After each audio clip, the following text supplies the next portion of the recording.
Hello বন্ধুরা, good morning, welcome back to my channel Juthika Adrija ব্লগে তোমাদেরকে অনেক অনেক ভালোবাসা।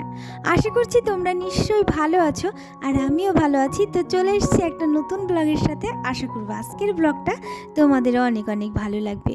তো বন্ধুরা, আজ হলো মঙ্গলবার আর এখন বাজছে সকাল 7টা, আর 7টা থেকে আজকের ব্লগটা স্টার্ট করলাম। তো সকাল সকাল এক মাসি এসছেন শাক নিয়ে। তো বললো শাক নাও শাক নাও, কিন্তু আমার না ঘরেতে শাক ছিল, তবুও না আমি বললাম মাসিকে যে থানকুনি শাক আছে কি না। তো ওনার কাছে দেখলাম থানকুনি শাক আছে, তো 10 টাকার থানকুনি শাক নিয়ে নিলাম। তো মাসি ক্যামেরা হচ্ছে বলে এতটা খুশি হয়েছে কি বলবো। তারপরে শাকটা নিয়ে গেলাম, আর এই থানকুনি পাতাটা মাছ দিয়ে রান্না করলে বেশ ভালোই লাগে আমাদের কাছে, আর খুব উপকারীও বটে। তো যাই হোক, তারপরে কিন্তু এদিকে চা রেডি হয়ে গেছে, আর এই যে আমি কিন্তু গাটি কচু সিদ্ধ করতে গ্যাসে বসিয়ে দিলাম। আর এখন সবাই মিলে চা খেয়ে নেবো, আর এর মধ্যে কিন্তু গাটি কচুটা আস্তে আস্তে লো হিটে আর কি সেদ্ধ হয়ে যাবে। তো এই যে কাপে রেডি করছি আমার শ্বশুর শাশুড়ির চা, আর এদিকে আমার হাজব্যান্ডের চা সাদা কাপটায় আছে। তো ওনাদেরকে দিয়ে তারপরে কিন্তু আমি চাটা খেয়ে নেবো।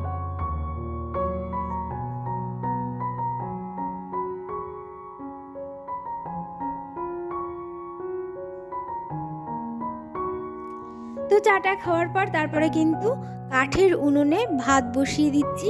আর হলো গে আজকে কিন্তু একদম সিম্পল রান্নাবান্না হবে। তো এই যে লাঠি কচুটা দেখলে ওটা দিয়েই কিন্তু মাছ দিয়ে তরকারি করব।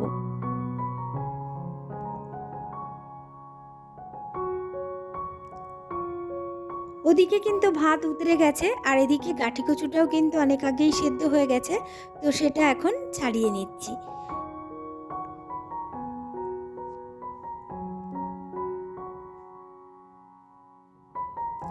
আর এই দেখো কড়াইতে ভেজে নিচ্ছি ছোট ছোট পুঁটি মাছ। এই পুঁটি মাছগুলো দিয়েই কিন্তু গাঠি কচু রান্না করা হবে, আর কিন্তু থানকুনি পাতাগুলোও রান্না করা হবে, তার মধ্যেও কিন্তু আমি মাছ দেব। আর এই যে কড়াইয়ের চারপাশে দেখছো যে এই যে আর কি ইয়েগুলো দিয়ে দিয়েছি, কি বললো টাইলসগুলো দিয়ে দিয়েছি। যারা নতুন দেখছো তারা তো জানো না যে কেন টাইলসগুলো দিয়েছি। আসলে তেল ছিটে যায় বলে তার জন্য কিন্তু আমি টাইলসগুলো দিয়ে দিয়েছি। তো এই যে কচুর গাঠিটায় কিন্তু সব কিছু একসঙ্গে জিরে, রাঁধুনি, শুকনো লঙ্কা ফোড়ন দিয়ে তারপরে কিন্তু কচুর গাঠি দিয়ে তারপরে কিন্তু লঙ্কা দিয়ে এই যে এক সম্বরায় রান্না করে নেবো। এবার মাছগুলো দিয়ে দিয়েছি, এবার কিছু সময় রান্না করেই কিন্তু তরকারিটা নামিয়ে নিয়েছি। তারপরে এই যে রসুন ফোড়ন দিয়ে তারপরেই কিন্তু জল দিয়ে দেব। জল, কাঁচা লঙ্কা দিয়ে তারপরে কিন্তু শাকটা দিয়ে দেবো।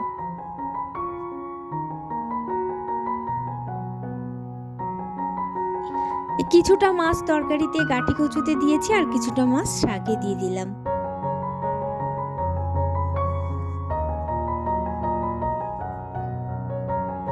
শাকটা ভালো করে ধুয়ে কুচিয়ে নিয়েছিলাম, তো এবার শাকটা কিন্তু দিয়ে দিলাম। তো এভাবে সিম্পল রান্নাবান্না, রোজকার রান্নাবান্না আমার কিন্তু প্রায় রান্নাবান্না সিম্পল থাকে। আর সিম্পল খাবার খেতে আমাদের বাড়ির সবাই পছন্দ করে। আমার শাশুড়ি মা তো একদম মাছ মশলা খেতে পছন্দ করেন না, ওর জন্য আমাদের বাড়িতে কিন্তু বেশিরভাগ সময় সিম্পল খাওয়া দাওয়া হয়। আর এই দেখো টাইলসগুলো কিন্তু বেশি তেল চিটচিটে হয়ে গেছিলো, তার জন্য কিন্তু আমি একটু বাসন মাজার সাবান দিয়ে এই যে মেজে ধুয়ে নিলাম, আর একদম পরিষ্কার হয়ে গেল। এই এভাবে এরকম বুদ্ধি মাথা খাটিয়ে কিন্তু কাজ করলে দেখো উনুনটাও কিন্তু কতটা পরিষ্কার রয়েছে। তো এরকম মাথা খাটিয়ে কাজ করলে অনেক কিন্তু কষ্ট কম হয়, জিনিস অনেক ভালো রাখা যায়। তো যাই হোক, রান্নাবান্না হয়ে গেল, আর এদিকে ভাতের হাঁড়িটা একটু বসিয়ে দিলাম। তো এখন হাজব্যান্ডের স্কুলের খাবারটা রেডি করে দিচ্ছি। তো স্কুলে আমি ওকে একটা হটপট টিফিন গাড়িতে করেই খাবার দিই। তো সেটাই আগে রেডি করে দিই, তারপরে ওদিকে ওদেরকে খেতে দেবো, আর তারপরে কিন্তু ওদের স্কুলে যাবার পালা।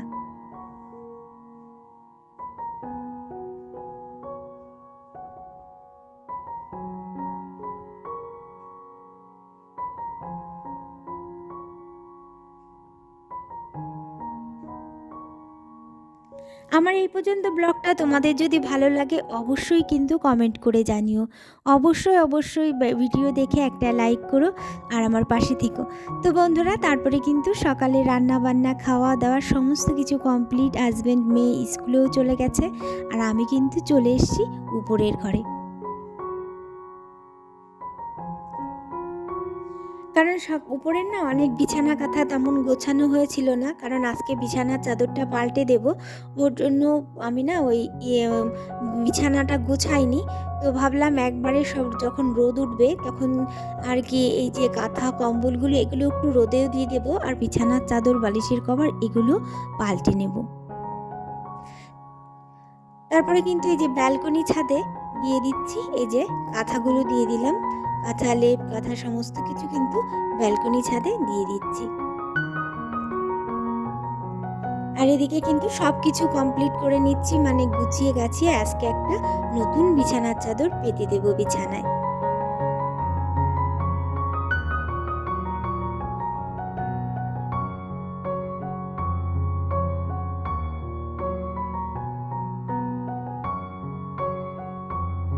বিছানার চাদর কিন্তু একটু নোংরা হলে একদম খাটটা দেখতে ভালো লাগে না, আর কেমন মনে হয় নোংরা ঘর লাগে।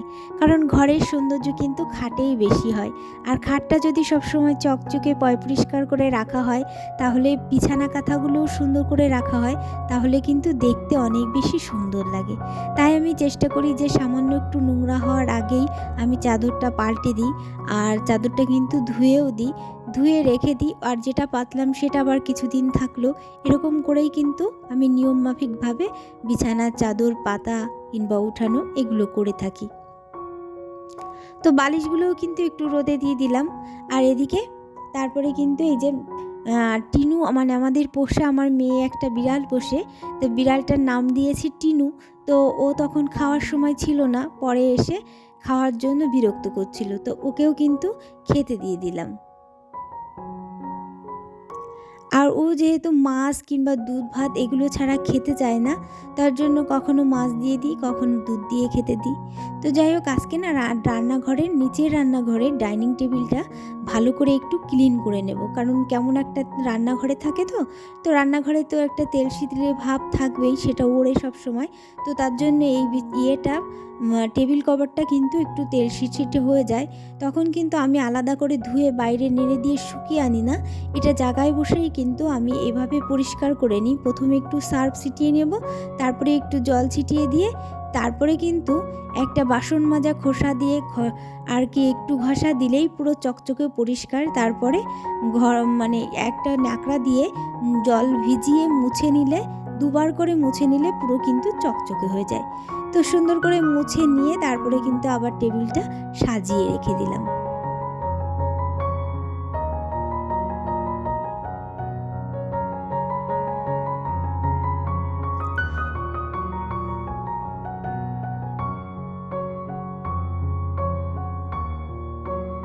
তারপরে এই যে বিছানার চাদরটা পাল্টে দিয়েছিলাম সেটা কিন্তু কেচে দিয়েছি।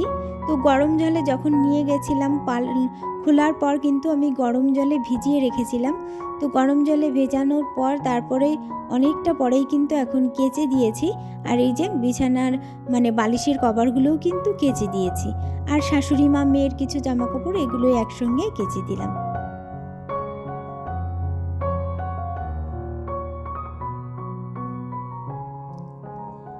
তারপরে এই যে আমাদের বাঁদিকে কিন্তু সবজি বাগান, আর এই যে আমাদের রাস্তাটা, আর দেখো রাস্তার পাশে আমি কত ফুল গাছ লাগিয়েছি আর কত সুন্দর ফুল হয়েছে। তো এদিকেও ফুল গাছগুলোতে সবে ফুল ধরা শুরু হয়েছে। তো এই যে এখানে কিছু জ্বালানি রাখা হয়েছিল নারকেলের, তো নারকেলের আর কি বাগলো বলে এগুলোকে, তো সেগুলো না শুকিয়ে গেছে, তো সেগুলো রান্নাঘরে নিয়ে রেখে দিচ্ছি স্নানের আগে। স্নানের পরে হয়তো আবার ধুলোবালি লেগে যাবে, তো কালকে এগুলো দিয়ে রান্না করতে পারবো।